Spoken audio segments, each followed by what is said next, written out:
Hello, everyone. Welcome. We'll get started in a few moments, just waiting for folks to log on.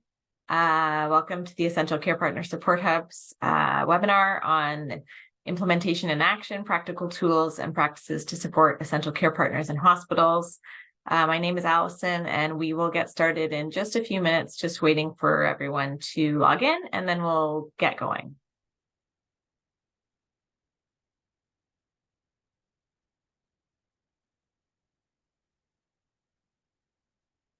Hi, folks. For people just joining, we're just going to get started shortly and get started with our presentation. Just waiting one more minute for folks to join, and then we'll get going.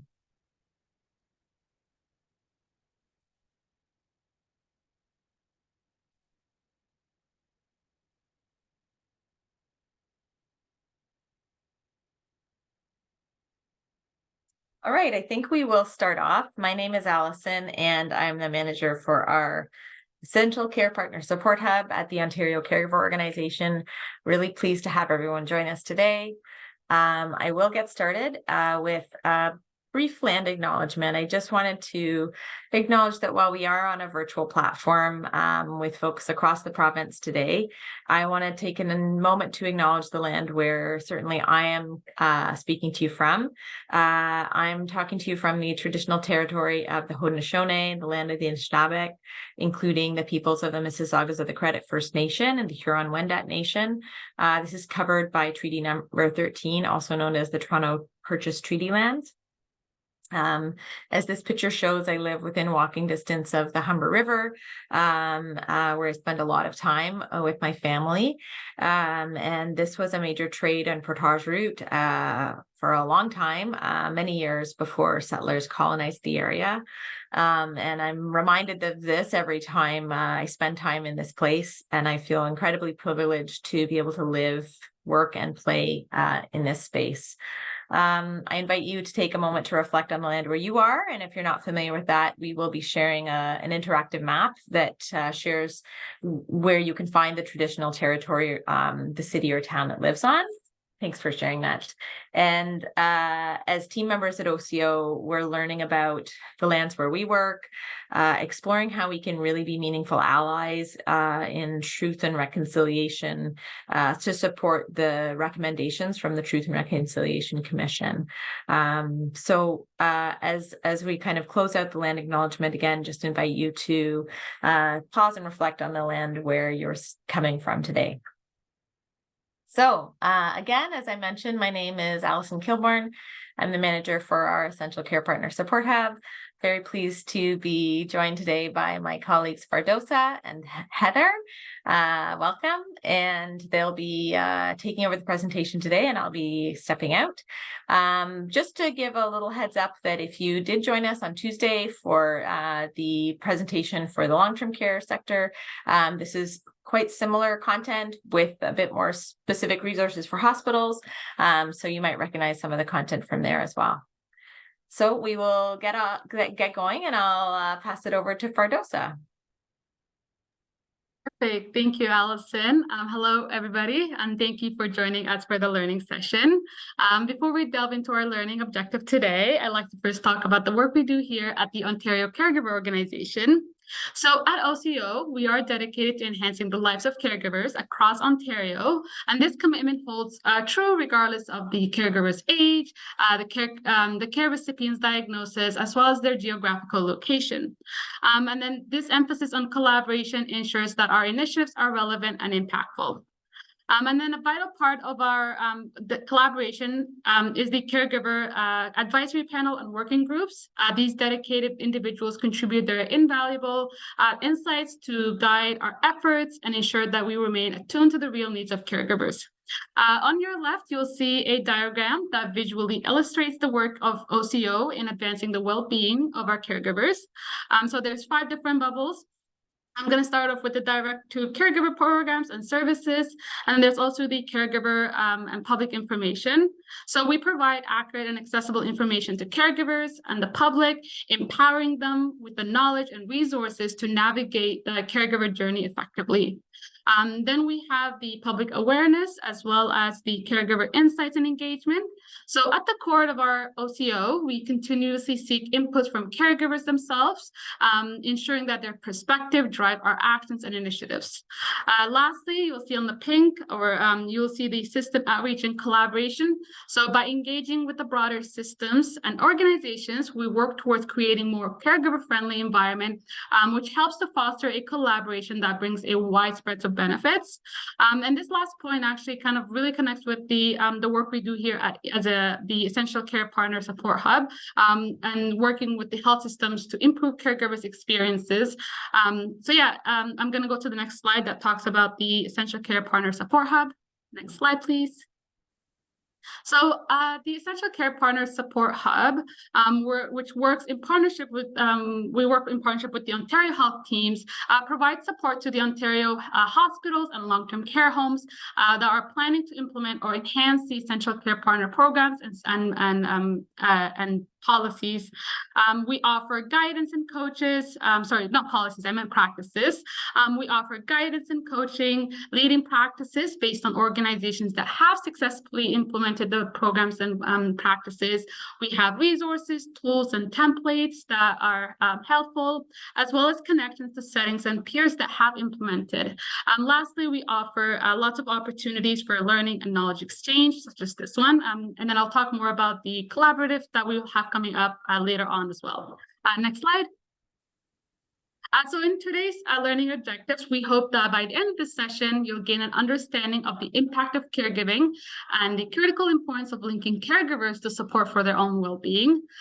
The second one is identifying leading practices and key strategies to support essential care partners in hospitals.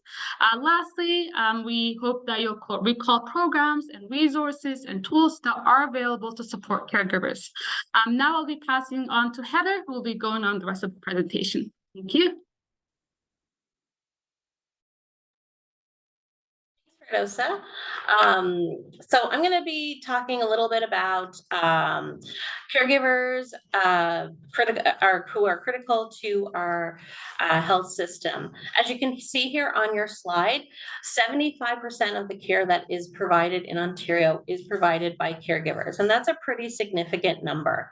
On the bottom, you can see we have patients, caregivers, and care providers all make up a system of care, and we really need all three of these components in order for the health to have positive health outcomes of our patients. Next slide. This slide here, we just wanted to create a visual where we could put a number value on the cost of care provided by caregivers in the province of Ontario.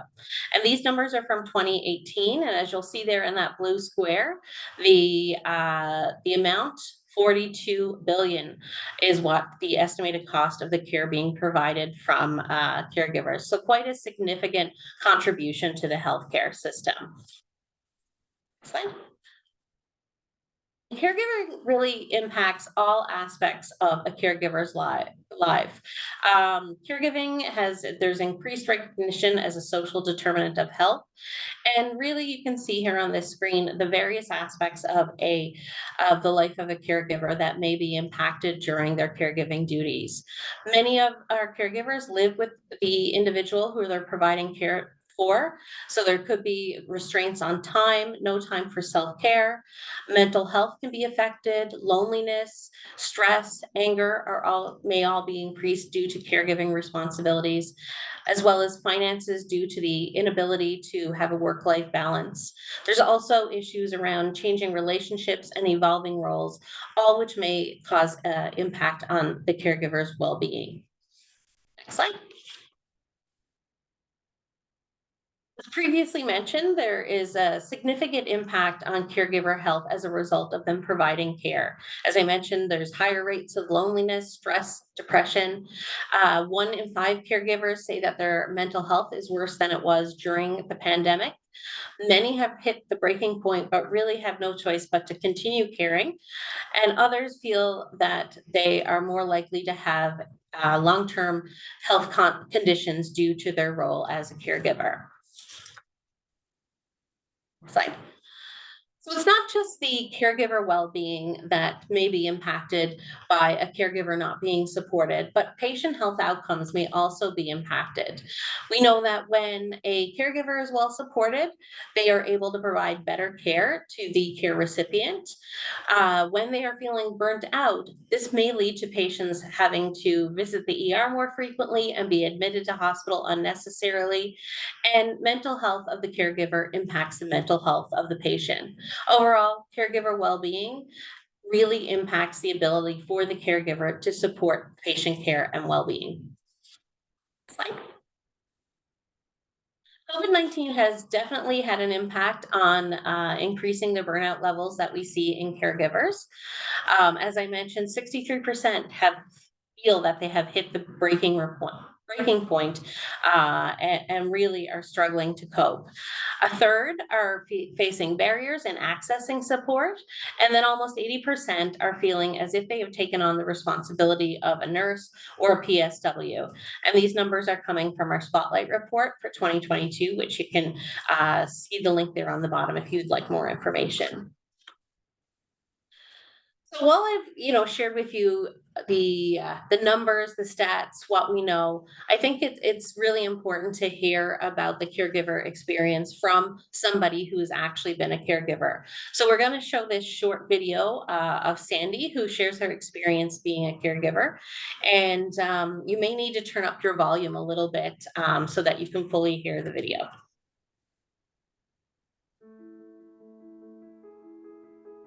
No one ever said, "How are you doing today?"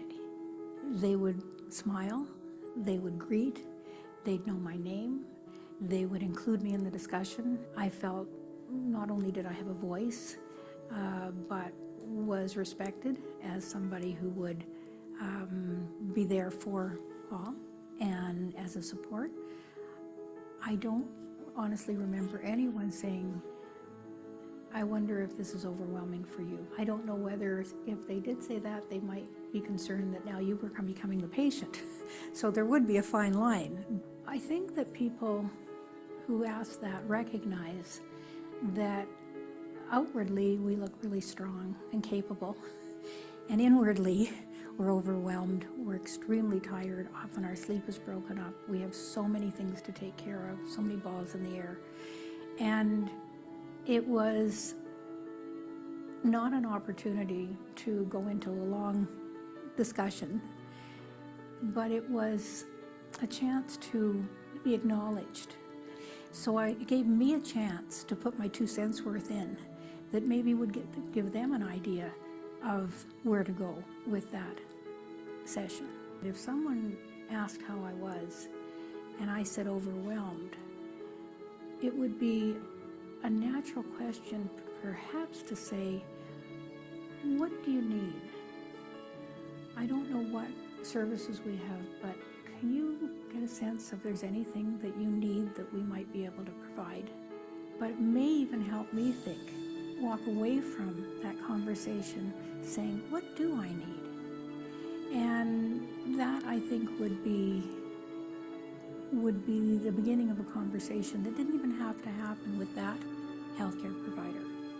So if I need to talk to someone, do I have a friend who I can talk to? There may be people who've been offering to help and I haven't taken them up on it. So that one question of, what do you need? What would help you? I don't know what we can provide here. We might be able to, but are there other resources in your life? And if they had the time to ask that, that would be a major step going forward.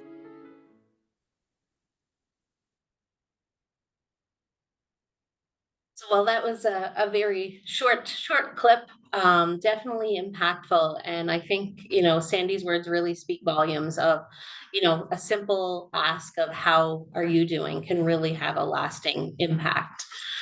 I think what else Sandy kind of speaks to are some of the barriers that both the caregiver as well as a healthcare provider may face when trying to navigate and find supports that would be helpful for caregivers.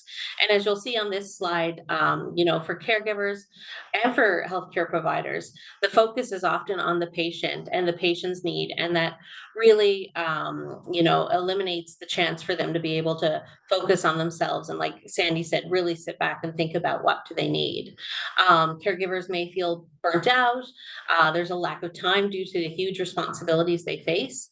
They may have limited awareness or have financial barriers that may cause a problem with them finding and accessing support.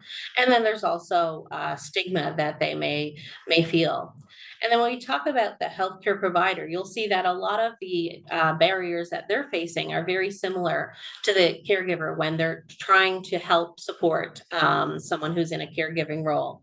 So again, focusing on the need of the patient. Health providers are very busy. They have many competing priorities. There's time restraints and pressures to get everything done. A lot of times they really just don't even know how to help. They don't know where to send a patient or a family member for support. And there could be a lack of supports available that they could even recommend to a caregiver who is needing some help. What we're focusing on today is the Essential Care Partner programs. And what these programs entail are policies and practices that are implemented in a care setting to include, identify, and support caregivers as essential members of the care team. And as you'll see there on the screen, the 4 blocks are really the pillars of an Essential Care Partner program and Essential Care Partner practices. So we're looking at things like identifying the caregiver, including the caregiver as part of the care team, and also supporting the caregiver. And we'll talk a little bit more about each one of those pillars as we move forward in the presentation.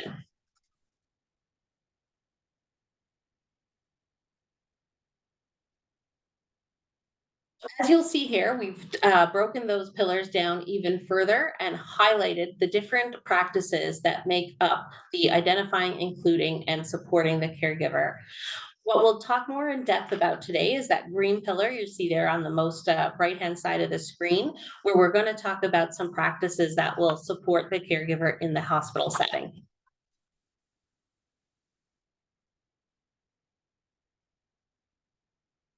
I think what's important to note before we really dive into this is the differences between an essential care partner versus a visitor. And what's important to note here is the distinction for the care partner is that they're more involved in the daily tasks, more involved in the actual aspect of providing care and emotional support.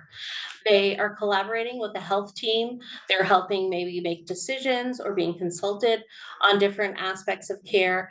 And they may or may not be the substitute decision maker. They can be that person, but they also may be a different person that the patient has selected as their essential care partner. And visitors, they also have a very important role. They offer emotional support and companionship. They're often seen as a morale boosting or social interaction component of the care. And they may be involved in some tasks with providing care, but not to the level that an essential care partner would be involved. And we look at this, we want to kind of keep in mind with flu season and the fall coming up, and perhaps, we'll see COVID numbers increasing again, the distinction there to, designate essential care partners and have them differentiated from a visitor. I think, Kaylee, are you going to pop up a little poll there that we could have people partake in prior to really getting into the crux of what we're talking about today?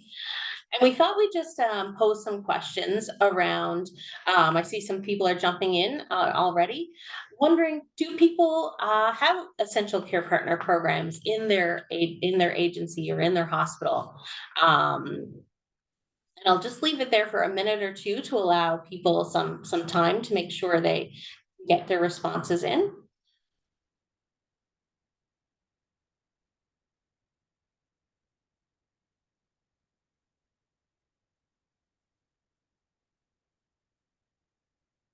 Seems like we have a variety of responses there. We're seeing some people don't have essential care partner programs. Some people are not sure. And there seems to be a significant amount of people wanting to maybe enhance a program that they already have or start one, which is great.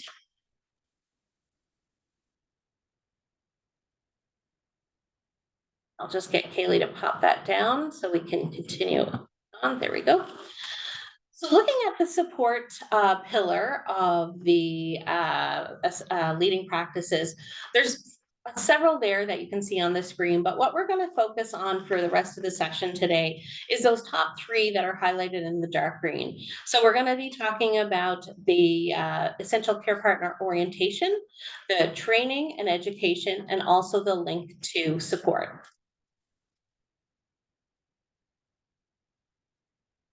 When we talk about ECP orientation, we are listing several activities that create this warm and welcoming atmosphere for people who are taking on the role as an essential care partner. So creating a welcome package that may include items such as codes that they need to be aware of in the hospital, maps that highlight where important locations are, such as washroom facilities, cafeteria, a faith room that might be available at your site. It could involve taking a tour of the unit where their patient or family member are staying. It could be introductions to the care team, and also anything that would be considered as important for your particular hospital stay. So specific site information around things such as, parking, things around where the emergency exits are, the layout of the unit, the daily schedule of the unit, and those type things. And having an orientation really sets the care partner up for success and allows them to fully understand their role and what it entails. We have adapted some scripts that we will be sending out at the end of this presentation in an email that you're welcome to use and really customize for your organization. And what these scripts can do is they can really help guide the conversation that a staff member has with either the patient or the caregiver to assist with the onboarding and letting them know that there is an essential care partner program at your hospital and what the individual would need to do if they wish to be a designated essential care partner. So we'll send these out in a follow-up, and it's just a tool that you can use to help support those conversations. Education and training would be the second pillar, or leading practice that falls under the support of a caregiver category. And what you will see here is really outlining the things that the essential care partner would need to know while they are providing care within your hospital setting. So important aspects of IPAC, privacy, consent, what to do in an emergency situation if the patient that they're providing care for takes a fall. There's many ways to do the education and training. Some sites choose to do an in-person session, others do online videos. It could be a group training session, or it could be one-on-one. And it's really just to highlight the key aspects of the role that the essential care partner will be taking on and finding out how they wish to participate in care. What I've shown here on the screen now are some tools that we have that could help with that onboarding, that training, and that education. And on the far right, I mentioned the pieces of privacy and consent. We do have a guide and a toolkit that is available on the website for you to help provide some FAQs and some understanding to the care partners on the importance of privacy and consent within a healthcare setting.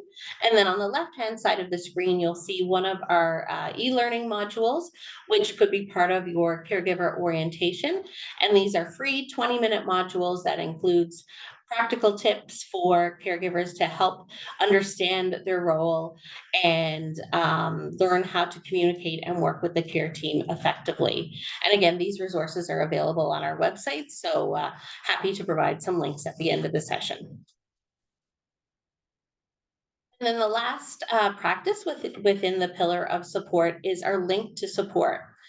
And what we are suggesting here is that we really want to ensure that caregivers are supported, that their well-being is promoted, and that we prevent burnout. And things that could fall under this category are connecting caregivers to resources either in your hospital or externally through other community organizations or agencies like the OCO, providing posters, brochures, any type of material that would outline key resources that would benefit a caregiver if they were experiencing distress, and also keeping in mind the unique needs of each caregiver, as every caregiver is going to experience things differently and have different resources and things available to them that they can access for support. Some of the services and supports that we offer are listed here on the screen. You'll see our caregiver helpline, which is our 24/7 toll-free number where a caregiver can call if they're needing some assistance. It's a 24-hour line, which is answered by a real person. And then that individual will link that caregiver with supports within their community. There's also a chat option available Monday to Friday, 9 to 7, if caregivers would prefer to connect to somebody via chat.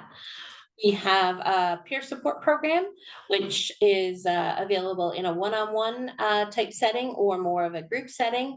And then we also have education components such as webinars, toolkits, e-learning, podcasts, and many, many other tools and resources, again, which all can be found on our website.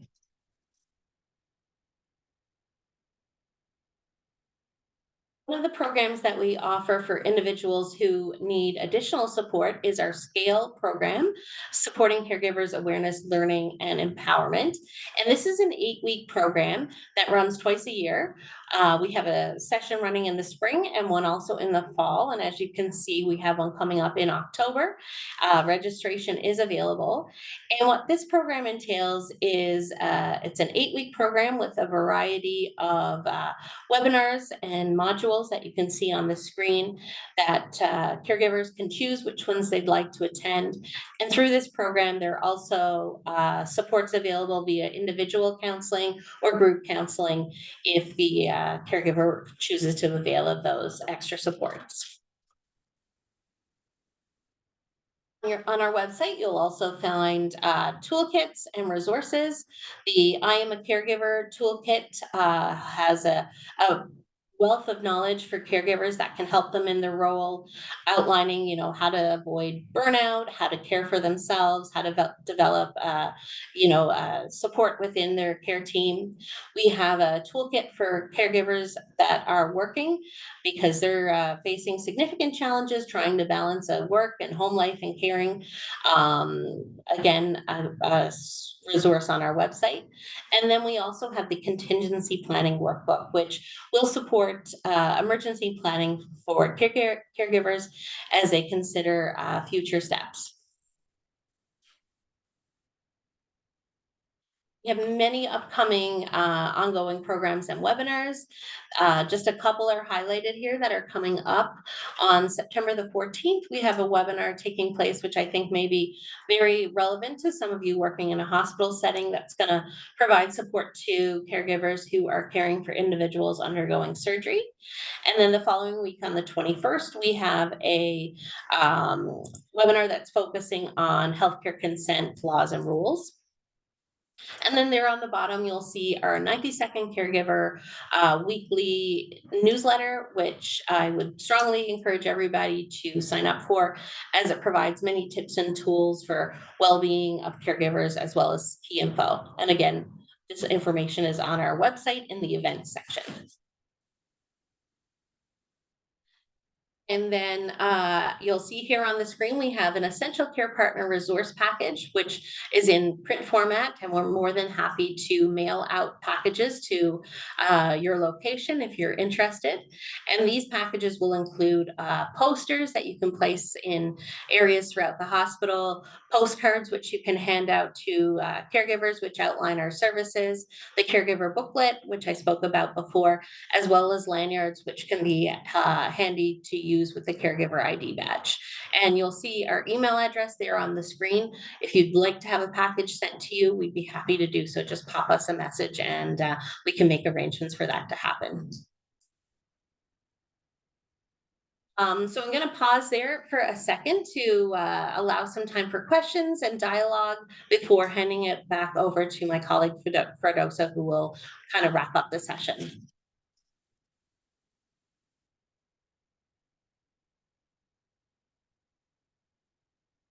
Please feel free. You can unmute, you can turn on your screen and ask a question. We also have the chat function available on the bottom of your screen if you prefer to ask a question or provide a comment via chat.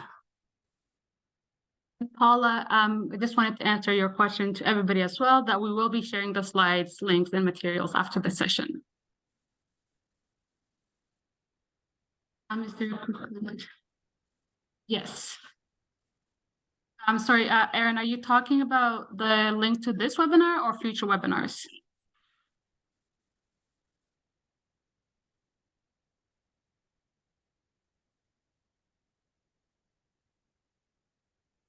Yes, we will be sharing the links.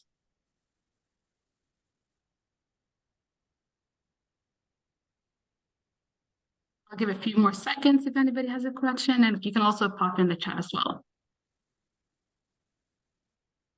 Thank you.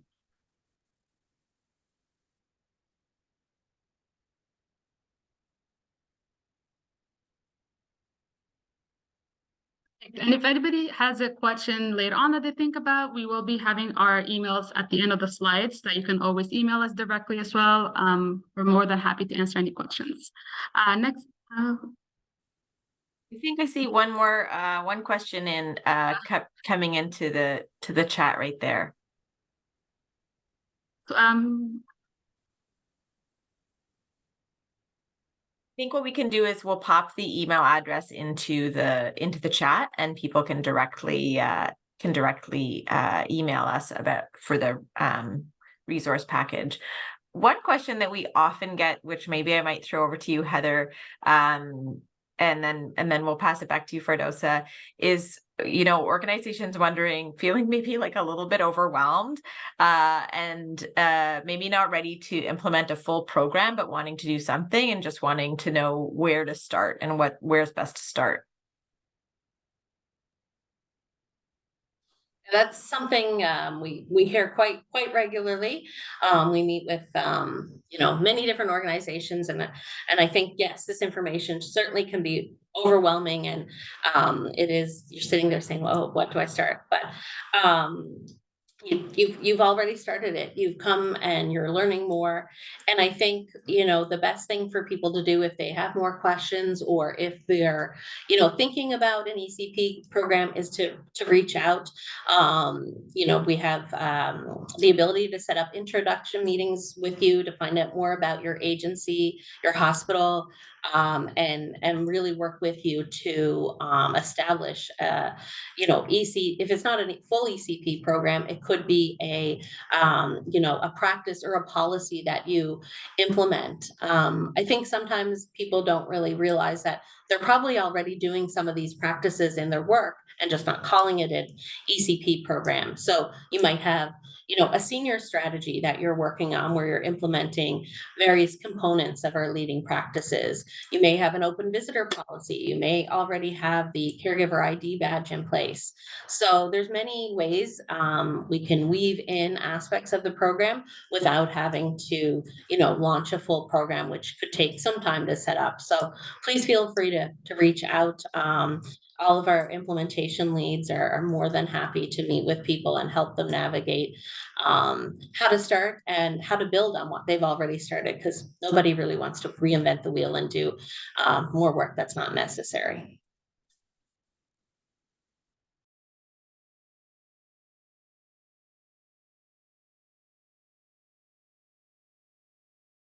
Just unmute myself. Thank you, Heather. So as we come to the concluding part of the presentation, I just wanted to highlight some key takeaways and resources from today's presentation. The first one being the providing essential care partners with the information, resources, and education they need to be successful in their role. Another one is connecting caregivers to support and resources for their own well-being to reduce burnout and improve healthcare outcomes. So those are the two key takeaways. And then we also have two key resources as well, key messages for onboarding conversations with patients and essential care partners, as well as partnering with health professionals through e-learning. We also wanted to highlight our OCO 24/7 caregiver helpline, which is very helpful, and also providing caregivers with the I Am a Caregiver toolkit. Sorry. I see Allison Aaron has a raised hand, so I did not see you, Aaron.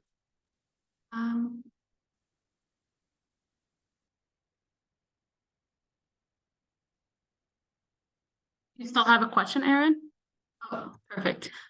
No problem. Thank you. If you have any questions, please pop in the chat and I'm more than happy to answer them, or any of my colleagues. Next slide. We also wanted to have the learning collaborative that I was mentioning earlier. We welcome everybody here to join our learning collaborative, which is an interactive forum for healthcare providers to share information, experiences, and simply engage in discussions about ECP programs and caregiver inclusion. As you can see, our next session is scheduled for September 28th at 1 p.m. And you can register by sending an email to the address noted here. Next slide. And also here's our contacts. If you have any questions, please feel free to send us any questions that you may have, and join our quarterly Partners in Care e-bulletin for providers. Yeah, thank you so much for today. We also have a brief evaluation survey that we would really appreciate your feedback from. Anything that you would like to share with us on how our session went today, if we can improve anyways, I would also appreciate it. We'll have the link to the feedback on bottom.